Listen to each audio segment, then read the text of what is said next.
how to fix Bumble voice or video call feature not working.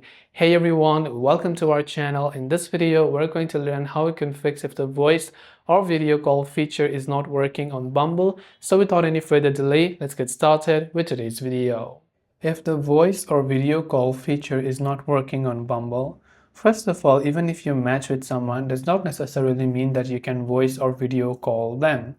But if you were able to do it before with that person and all of a sudden not being able to do it, then there are some things to do. First, start by ensuring that your Bumble app is updated to the latest version from your Play Store or your App Store.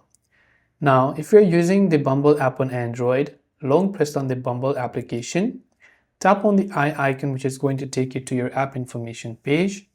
From here, look for the option called permissions and make sure to enable the camera permission by setting it to allow, and same for microphone also by setting it to allow. So when you've enabled camera and microphone which can be used for voice and video call, it should most likely help you solve the problem. Now after that, you can try to restart the app and see if that helps you. Hope this video helped you out. If you have any questions, feel free to leave them down below. Thanks for watching and see you soon in our next video.